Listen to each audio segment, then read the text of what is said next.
Hello everyone. तो finally बच्चों, आपको जिस चीज का वेट था तो हम आपके लिए लेके आ चुके हैं। मतलब आपको मैं यहां पर कराने वाला हूं मेरे दोस्तों, top most important rule of noun. मतलब आपको नाउन में से बच्चों जो मैं आपको रूल करा दूंगा, इससे बाहर आपके पेपर में नहीं मिलेगा। तो अपनी ये वाली सीरीज चलने वाली है। तो आप लोग क्या करो, 10 मिनट में हम लोग देखेंगे टॉप मोस्ट इंपोर्टेंट रूल। और ये आपके पास पर डे वीडियो आएगी बच्चों, 10 से 12 मिनट ऐसा कुछ हो सकता है। तो अब देखो, अब हम लोग यहाँ पर जो पहला क्वेश्चन बच्चों, ठीक है। तो भैया आपका एग्जाम पर हम है कलम से क्रांति पे आपको स्वागत करते हैं। देखो, तो पहला बच्चों देखो, मैंने आपका हेडिंग भी डाली है ऊपर। क्या भैया, टॉप मोस्ट इंपोर्टेंट रूल बच्चों। तो महादेव जी का नाम लेते हैं। ओम नमो पार्वते पते हर हर महादेव बच्चों। यार इसको अपने ध्यान में रखना मेरे दोस्तों, इससे बाहर आपका नहीं आएगा। और मोस्टली आपको कंफ्यूजन भी करता है ये बहुत ज्यादा। देखो क्या, टॉप नाउन के टॉप रूल्स आपके ये देखो। अगर आपका बच्चों जो सिंगुलर सब्जेक्ट होता है तो आपका वर्ब भी कैसी लेगा, आपका सिंगुलर ही वर्ब लेगा। मतलब क्या, देखो पहला पॉइंट आपका रूल नंबर 1 है ये सर। आपका आपका रूल नंबर बच्चों 1, ठीक है। रूल नंबर 1 मतलब क्या, अगर सेंटेंस का मुख्य सब्जेक्ट एक सिंगुलर नाउन है, मतलब आपका मुख्य सब्जेक्ट सिंगुलर नाउन है, ठीक है, तो उसके साथ सिंगुलर ही वर्ब आएगी आपकी। ये आपको ध्यान रखना, ठीक है, का प्रयोग होगा। यदि मेन सब्जेक्ट आपका प्लूरल है, अगर आपका बच्चों मेन सब्जेक्ट आपका क्या होता है बच्चों, प्लूरल होता है, तो उसके साथ आपकी प्लूरल ही वर्ब आएगी सर, ठीक है, का प्रयोग होगा। चाहे सेंटेंस में बच्चों आपका देखो, भाई देखो मेन सब्जेक्ट आपको सिंगुलर, चाहे बच्चों सेंटेंस में देखो आपका लॉन्ग लंबी सी कोई चाहे फ्रेज हो, चाहे मेरे दोस्तों आपका क्लॉज हो, चाहे आपका मॉडिफायर हो, और चाहे आपका प्रीपोजिशनल फ्रेज हो सर, मैटर ही नहीं करेगा। और चाहे आपके पास रिलेटिव क्लॉज हो, या फिर आपका अपोजिशन हो, या फिर बच्चों एडिशनल डिस्क्रिप्टिव मटेरियल हो बच्चों, कुछ भी और ऐड कर रहे हो, क्यों ना आ जाए बच्चों, ये कुछ ना कुछ कुछ भी आ जाए सर, इनसे कोई फर्क ही नहीं पड़ेगा। मतलब सिंगुलर सब्जेक्ट सिंगुलर वर्ब और प्लूरल सब्जेक्ट प्लूरल वर्ब। अब जैसे कि मैं आपको यहाँ पर एग्जांपल मैंने दिया, देखो आपका यहाँ पर एग्जांपल क्या है बच्चों, ये आपको पता चल गया। देखो ये द न्यूली अपॉइंटेड डायरेक्टर बच्चों। अब देखो ये जो नया अपॉइंटेड बच्चों क्या डायरेक्टर को अपॉइंट किया था बच्चों, ये देखो ये सर आपका देखो सिंगुलर है। तो इसी ऑफ, अब देखो यहां से आपको देखो ये प्रीपोजिशन हो गया ऑफ द मल्टीनेशनल कंपनी, ये आपका। अब देखो ये आपका ये प्रीपोजिशन का ऑब्जेक्ट हो गया हु किसके लिए आया बच्चों, डायरेक्टर। हु हैज, इसलिए बच्चों आपका सिंगुलर आया। Extensive experience in handling global financial crisis बच्चों, ठीक है, जिनके पास है ये। अब ये देखो चाहे बच्चों कुछ भी ये आ जाए सर, देखो ये आपका रिलेटिव क्लॉज है सर पूरा का पूरा। भैया सिंगुलर है तो आपका देखो वर्ब भी कैसी आएगी इसके साथ बच्चों, वर्ब भी बच्चों आपकी सिंगुलर ही आएगी सर। तो आपका मैनेजेस हो गया, manages the institution with remarkable discipline. मतलब तो आपका देखो चाहे कुछ भी आ जाए फ्रेज आए, इनसे मैटर ही नहीं करेगा। आपको ये चीज पॉइंट समझ में आ चुका है यहाँ पर।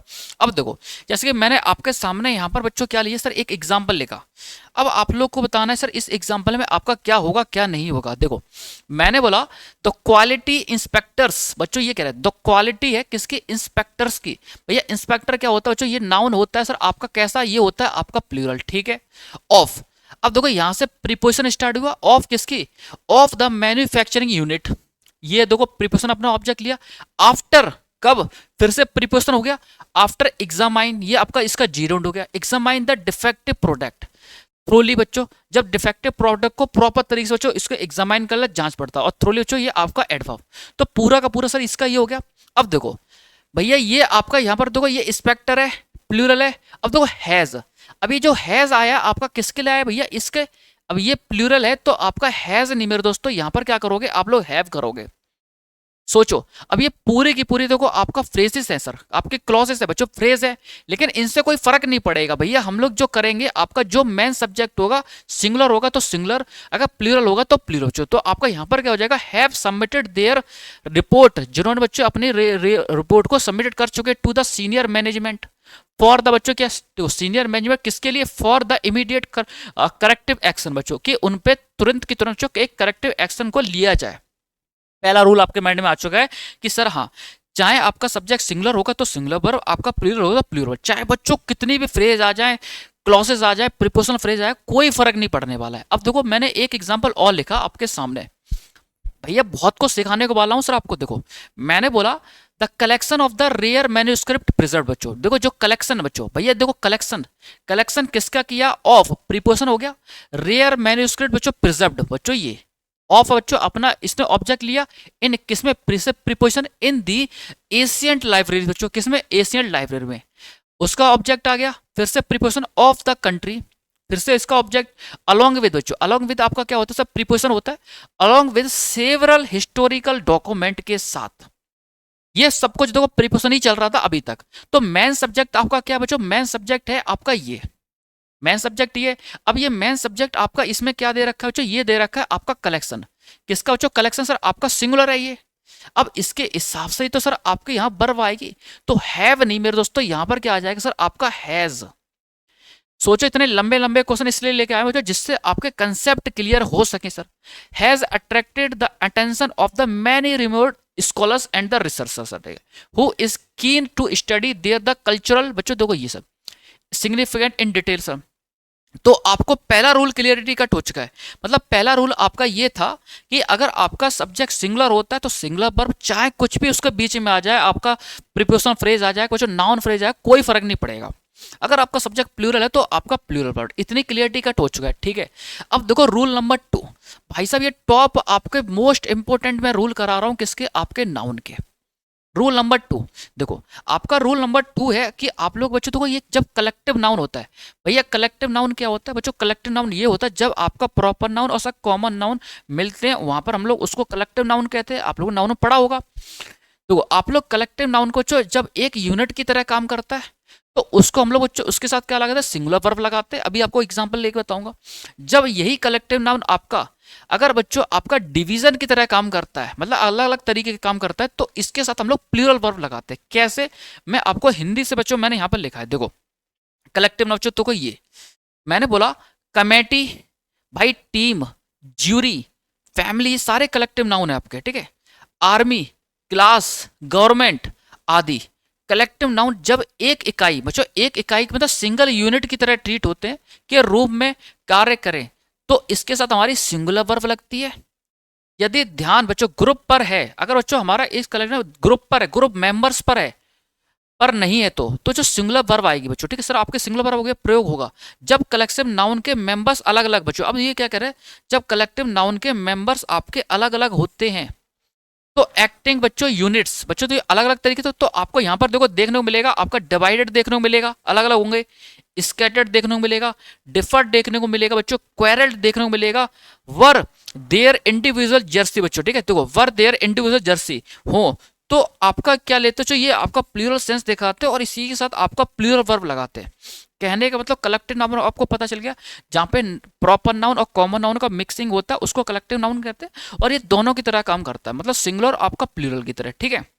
नाउन चैप्टर में आपने पढ़ा होगा, जब एक की तरह काम करेगा तो सिंगुलर वर्ब, और जब बच्चों डिवाइजन की तरह काम करेगा, डिवाइड की तरह काम करेगा, तो इसके साथ आपका प्लूरल वर्ब लगता है।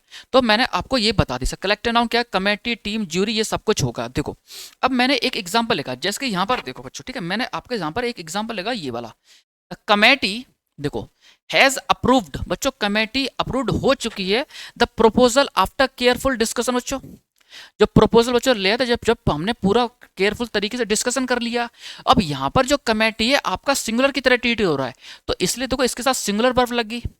अब देखो सेम कमेटी बच्चों, यहाँ पर द कमेटी वर डिवाइडेड, अब देखो आपने डिवाइडेड इन देयर ओपिनियन बच्चों, कमेटी थी पूरी बच्चों, कमेटी होगी लोगों की, डिवाइडेड होगी अपने अलग अलग ओपिनियन, अपने विचारों से। तो अब ये जो कमेटी है आपके यहाँ पर क्या होगी सर, आपकी प्लूरल होगी सर, तो इसी के हिसाब से आपका वर्ब लग गया। कहने का मतलब ये है मेरे दोस्तों कि आप लोग रटोगे नहीं सर, आपका collective noun we will decide according to the sentence. भैया ये आपको मोस्ट इंपॉर्टेंट रूल करा दूंगा सारे के सारे। देखो अब मैंने आपको यहां से एग्जांपल लिखा, देखो ये वाला। अब आप लोग बताओगे सर आपका क्या आ जाएगा, ये कह रहा है द कमेटी अपॉइंटेड, देखो कमेटी को अपॉइंट किया गया था बाय किसके द्वारा, देखो अपॉइंटेड। अब देखो ये preposition by the university, university के द्वारा, टू एग्जामाइन 2+B1 द बच्चों एलिगेशन, जो भी बच्चों उस पर आरोप लगे थे, ऑफ द बच्चों क्या, ऑफ इरेगुलरिटीज बच्चों, भैया जो भी उसकी इरेगुलरिटीज थी बच्चों, आता नहीं था जो भी। अब देखो ये तो यहां तक प्रीपोजिशन का अपना, तो मैं देखो ये आपकी कमेटी, अब देखो आपका हैव गिवन उसको दिया गया था इट्स फाइनल रिकमेंडेशन, भैया कमेटी को फाइनल रिकमेंडेशन दिया गया था after reviewing all the available evidence in the detail, जब सारे के सारे अवेलेबल जो एविडेंस जो हमने डिटेल में पढ़ लिए थे, ये बात कर रहा है। तो यहाँ पर देखो कमेटी जो कहीं डिवाइडेड कहीं स्कैटर ऐसा तो कुछ लगा नहीं है। तो आपका यहाँ पर ये है कि जो कमेटी है आपके सिंगुलर की तरह काम कर रही है। जब ये आपके सिंगुलर की तरह काम कर रही है तो भैया इसके साथ आप लोग यहाँ पर सर हैव नहीं, सर आपका क्या आ जाएगा, आपका हैज। तो भैया ये आपका आ जाएगा सर आपका हैज गिवन इट्स फाइनल। बच्चों आपका ये ऑप्शन नंबर आपका बी पार्ट में यहाँ पर एरर था। इतनी बात आपके माइंड में आ चुकी है, यहाँ तक क्लियरिटी कट हो चुका है, ठीक है, क्लियरिटी कट हो चुका है। अब देखो, अब एक क्वेश्चन और मैं आपके सामने ले रहा हूं बच्चों। देखो ये द ज्यूरी आफ्टर लिसनिंग, देखो ये कह रहे देखो ज्यूरी प्रीपोजिशन आपका हो गया, ये आपका जीरेंड हो गया, मेन सब्जेक्ट आपका ज्यूरी है। Listening to the final argument, तो उसने पूरा फाइनल आर्गुमेंट लिसनिंग के बाद प्रेजेंटेड बाय बोथ साइड, जो दोनों साइड के द्वारा प्रेजेंट किया गया था बच्चों, देखो दोनों साइड वाज शार्पली डिवाइडेड। अब जैसे ही आपने डिवाइडेड सेंस देखा तो इसका मतलब बच्चों ज्यूरी बच्चों क्या उसने अलग अलग तरीके से अपना डिवाइडेड इन देयर व्यूज, उसने बच्चों अपने व्यूज को अलग अलग तरीके से बच्चों डिवाइड कर दिया। जैसे बच्चों उसने पूरा उनके आर्गुमेंट्स को सुना, तो ज्यूरी यहां पर क्या सर आपके ये प्लूरल है, आपकी ज्यूरी क्या सर आपकी प्लूरल है। तो इसी के हिसाब से सर हम लोग यहां पर क्या लगाओगे भैया, वाज नहीं, आपका यहां पर क्या आ जाएगा सर, आपका वर आ जाएगा सर, ठीक है, ये आपका वर। तो ऑप्शन नंबर आपका इसमें बी पार्ट में आपका एरर था regarding the credibility of the key witness. इतनी माइंड में चीजें आ चुकी हैं भाई साहब। देखो हमने आज आपका देखो कलेक्टिव नाउन के एरर देख लिए भैया, इससे बाहर नहीं आएगा कुछ भी। बाकी का मैं आपको रूल नंबर बच्चों देखो 2 रूल मैंने आपको आज बताए, क्योंकि सर ये इंपॉर्टेंट रूल थे और मोस्टली आपको कंफ्यूजन करने वाले भी रूल थे। हमने नाउन के मोस्ट इंपोर्टेंट 2 रूल देखे बच्चों, ऐसे मैं आपको सारे के सारे रूल करा दूंगा, 4-5 दिन में सारे रूल करा लूंगा। और बच्चों कमेंट करके बताना कि आपको क्लास कैसी लग रही है, ईमानदारी से बोलना।